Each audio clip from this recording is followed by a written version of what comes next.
Hello అండి, welcome to మా ఇంటి రుచి మనపై కిచెన్. నేను ఇవాళ చేయబోయే రెసిపీ కీరా దోసకాయ కర్రీ చేస్తున్నాను. ఇక్కడ నేను 2 కుకుంబర్లు తీసుకున్నాను. వీటిని ముందుగా ఇలా కట్ చేసి పెట్టుకోవాలి. ఇలా కట్ చేసుకున్న తర్వాత మనం ఇక్కడ ఇలా కోసుకోవాలి.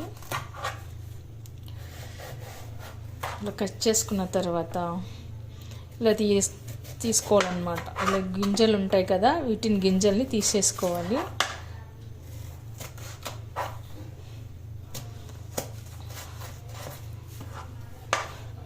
తర్వాత ఇలా తీసుకొని మనం కట్ చేసుకోవాలి.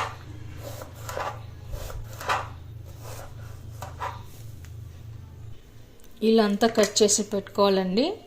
ఇక్కడ వీటిని మధ్యలో గింజలు తీసేసాను. ఇవి కావాలంటే మీరు సలాడ్ లాగా కూడా వేసుకోవచ్చు. ఇక్కడ నేను కడాయి పెట్టుకున్నాను. 2 టేబుల్ స్పూన్ల ఆయిల్ వేసుకున్నాను. ఆయిల్ హీట్ అయిన తర్వాత మినపగుళ్ళు వేస్తున్నాను. ఆ తర్వాత జీలకర్ర కొద్దిగా, ఆ తర్వాత సన్నగా కట్ చేసి పెట్టుకున్న ఆనియన్ ముక్కలు 1, ఆ తర్వాత కరివేపాకు ఒక రెమ్మ, చిటికెడు పసుపు, కొద్దిగా సాల్ట్, బాగా కలుపుకోవాలి. ఆనియన్ కొద్దిగా ఎర్రబడే వరకు కలుపుకోవాలి. ఇప్పుడు కట్ చేసి పెట్టుకున్న దోసకాయ ముక్కలు కూడా వేసుకోవాలి. వేసాక కలుపుకోవాలి. మీరు కావాలంటే అల్లం వెల్లుల్లి పేస్ట్ కూడా వేసుకోవచ్చు. నేను ఇక్కడ వేయలేదు. ఆ తర్వాత మీడియం ఫ్లేమ్లో పెట్టి కాస్త మగ్గనివ్వాలి. ఒక 2 మినిట్స్ తర్వాత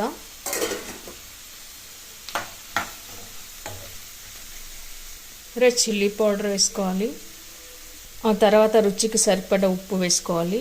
సాల్ట్ మీకు ఎంత కావాలో అంత చూసి వేసుకోండి. ఆ తర్వాత కొద్దిగా ధనియాల పొడి వేసుకోవాలి. ఇవన్నీ వేసాక బాగా కలుపుకోవాలి. తర్వాత కొద్దిగా జీరా పౌడర్ వేసుకోవాలి. ఆ తర్వాత వేయించి పొట్టు తీసి పెట్టుకున్న పల్లీల పొడి వేసుకోవాలి. ఒక 2 టీ స్పూన్స్ వేసుకోవాలి. వేసాక బాగా కలుపుకోవాలి. ఆ తర్వాత కొద్దిగా వాటర్ వేసుకోవాలి. ఆ తర్వాత మళ్ళీ ఒక 2 మినిట్స్ మగ్గనివ్వాలి. ఓకే అండి, 2 మినిట్స్ తర్వాత గ్రేవీ కర్రీ రెడీ అయిపోయిందండి. ఇది రైస్లోకి, చపాతీలోకి, పుల్కాలోకి, సజ్జ రొట్టె, జొన్న రొట్టెలకి అన్నిటిలోకి చాలా బాగుంటుందండి. ఇప్పుడు మనం కొత్తిమీరతో గార్నిష్ చేసుకుందాము. ఇప్పుడు దీన్ని మనం సర్వింగ్ ప్లేట్లోకి తీసుకుందాము. ఓకే అండి, కుకుంబర్ కర్రీ దోసకాయ కూర రెడీ అయిపోయింది. మీకు కనుక ఈ వీడియో నచ్చినట్లయితే లైక్ చేయండి, షేర్ చేయండి, సబ్స్క్రైబ్ చేయండి. మీకు ఎలా కుదిరిందో కామెంట్స్లో పెట్టండి. బీపీ పేషెంట్లకి, షుగర్ పేషెంట్కి ఈ కర్రీ చాలా మంచి, చాలా హెల్దీ కూడా అండి. పిల్లలకైనా పెద్దలకైనా. మీకు కూడా ఈ రెసిపీ తప్పకుండా ట్రై చేయండి.